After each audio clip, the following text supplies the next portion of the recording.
So earlier this evening, my husband did his vlog, first one for 2014, and I decided that, well, I wanted to do my vlogs every week to 2 weeks. But so, sometimes a week, sometimes every 2 weeks. Really, it's just going to be whenever. Some weeks I'm going to feel like it, and sometimes I'm not. I'll try to at least get a couple done every month, as if you're really going to care about that, right? Just kidding. Still have the stupid webcam acting up here. Okay. So maybe I'll get a new webcam eventually and you won't have to see my palms so much. But, so today is, let me think. I think it's the 21st of January, 2014. I haven't looked at a calendar. Sometimes I don't even know what day it is. So, and, I talked about last time doing a personal journey of exploration in 2014. If you watched that first vlog, if you didn't, if you want to go back and watch it, but basically a path of exploration that I would like for you to join me on, and you can do it whatever way you want, but basically it's about learning who you are, not who people say you are, being authentic and genuine and true to yourself, and realizing that not everybody, not what everybody says is applicable to you. People will, obviously we have our filters. I see things through my experience, my education, my family, things that have happened to me. We all grow up with different nature and nurture sensibilities, and that's my cat. She has nothing to say. But at any rate, apparently she does have something to say. But Isis is her name, and she is a very assertive cat for being a small cat.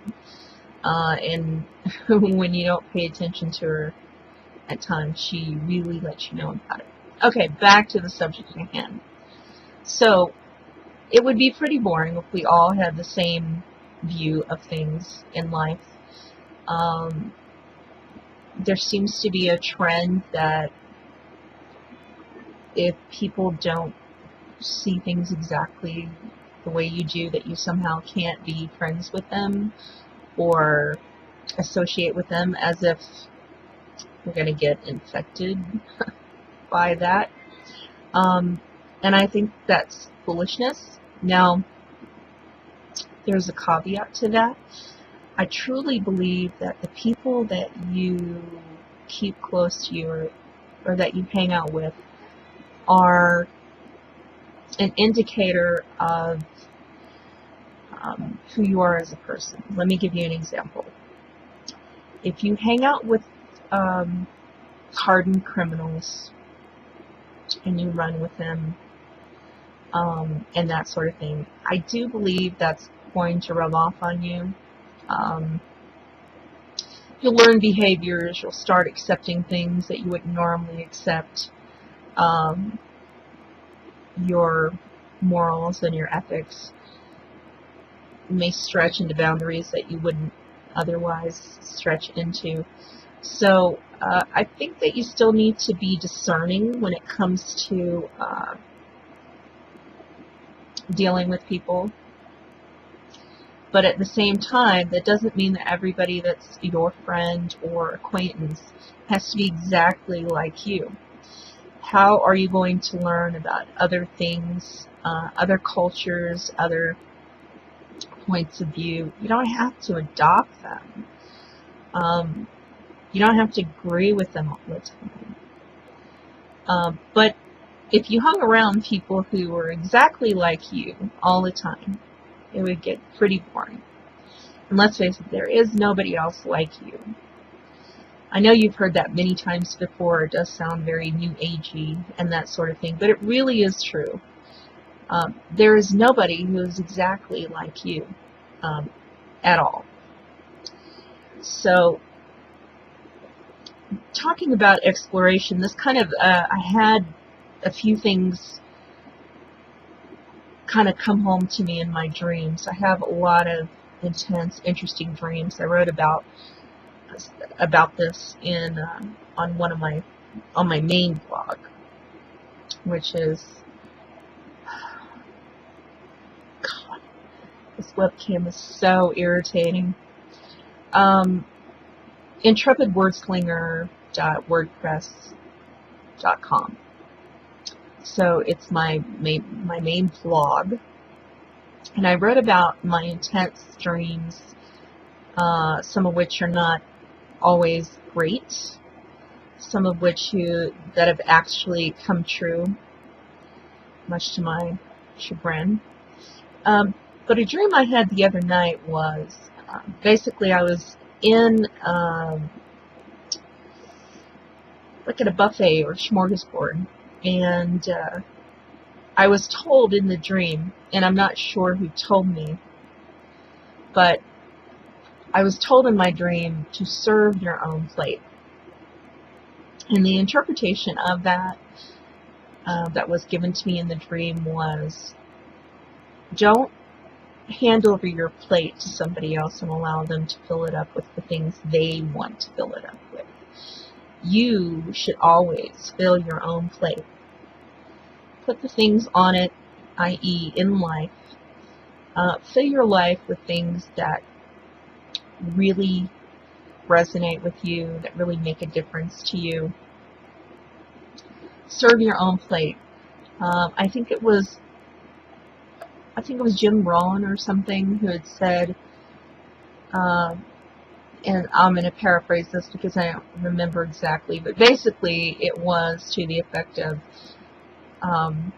if you hand your life over to somebody else and let them control it, guess what plans they're going to have for you? Not much. They're not interested in that. Human beings are generally interested, first and foremost, in their own survival, and that sort of thing. Putting yourself in somebody else's hands, letting them mold your life, ends up where, you're not living your life, you're living somebody else's life. And that's not what I believe we're here for. So serve your own plate. I don't know who gave me that message in the dream, but it's a true message, and I think it's one worth listening to.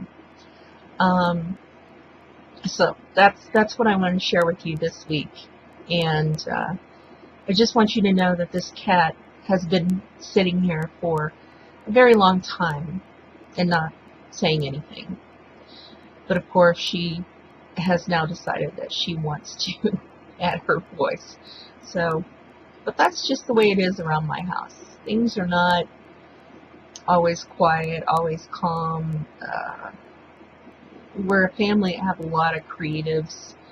All of us are creative, actually, in some way or another. So, obviously. Now, what else? I want to ask what book recommendations you have. And I like fiction books, but I have plenty of recommendations for those right now. And I have more books than I'll ever be able to read, but I do stack them in order of interest. And I'm interested in a lot of things. But in particular, if you have any nonfiction books that you could recommend to me, you can either email me at scribequill@gmail.com, or you can email me through my website link, nocturnalmuse.com. I'm looking for nonfiction books of just about anything. as long as it's not boring. No politics, no religion, unless it would have to do with Eastern philosophy, that sort of thing, Eastern belief systems. But right now, I generally read about 5 books at a time, not at the same time, but I have them in different stages. So I rarely read like 1 book at a time. Right now I'm reading, and only book nerds can appreciate this, people who don't read, and shame on you if you don't read. What the hell are you thinking? Well, you just want to watch movies. No. Read.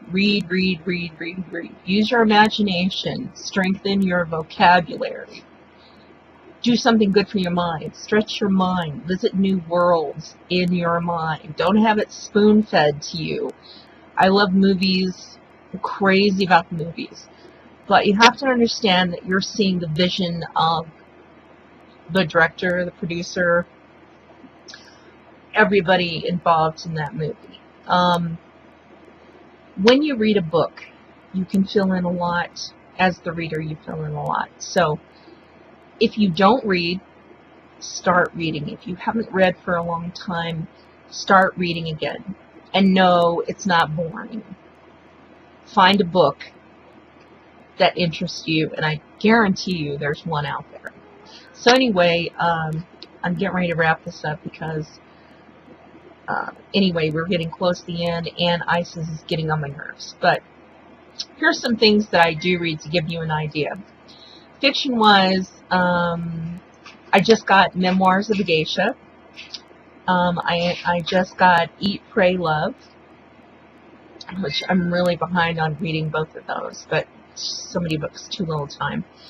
I do have a book that a friend of ours loaned me on the mathematical universe, and this was interesting to me because I dreamed, she wants out now, I dreamed about, the universe is basically mathematical, so that was interesting to, I want to read what this physicist has to say about what I dreamed,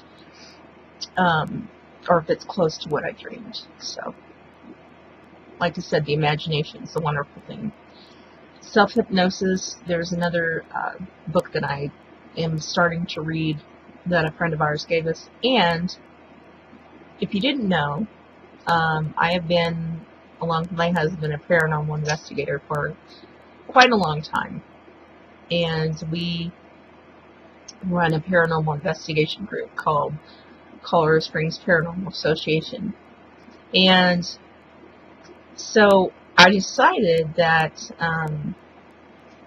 I was going to specialize in demonology. And I'll talk to you about that next time, and some thoughts on demonology and the paranormal.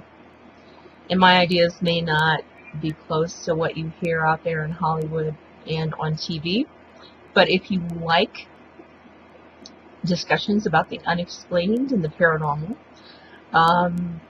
and demons and demonology, that sort of thing, join me for the next vlog that I'll be doing. And that's what I'm going to concentrate on next time. If you have any questions about the paranormal, or you wonder about it, wonder what my take is on it, send me an email once again. So I think that's it for now. I'm going to go take care of this cat. And of course, once she gets out, she'll want back in. So thanks for watching. And I'll be back with another vlog. Maybe even do it tonight if I'm lucky. Thanks for watching.